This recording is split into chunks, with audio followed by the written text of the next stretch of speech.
ኬክ ቤት ሄዳችሁ በውድ ዋጋ የምትገዙትን አይስክሬም እቤታችሁ ባለ 3 ኢንግሪዲየንቶች ብቻ ያበደ አይስክሬም እናዘጋጅ። በመጀመሪያ 1 ኩባያ ወተት በመካከለኛ ሙቀት እናፈላለን።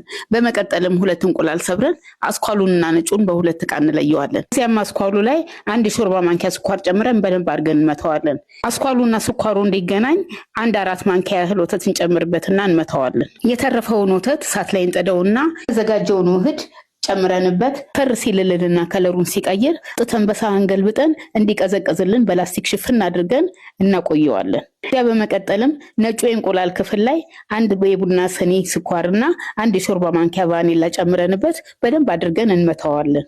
በብረት ድስት ውሃ አፍልተን የተዘጋጀውን ውህድ እዛ ላይ አስቀምጠን በእንፋሎት በኤሌክትሪክ መምቻ በጣም እስከሚወፍርልን ድረስ እንመታዋለን። በጣም ከወፈረልን በኋላ አውጥተን ከመጀመሪያው ውህድ ጋር እናገናኘውና በእንቁላል መምቻ አሁንም ደግመን እንመታውና በሌላ ዕቃ ገልብጠን ልዩ ጣዕም እንዲኖረው በላዩ ላይ ቸኮሌት ነገር ፈቅፈቅ አድርገንበት በረዶ ቤት ውስጥ ለ8 ሰዓት ያህል አቆይተን ከዛ በኋላ አውጥተን መጠቀም እንችላለን። ስሩና ሞክሩት። ከዛ በኋላ ደግሞ ውጤቱን በኮሜንት ሴክሽን ላይ አሳውቁኝ።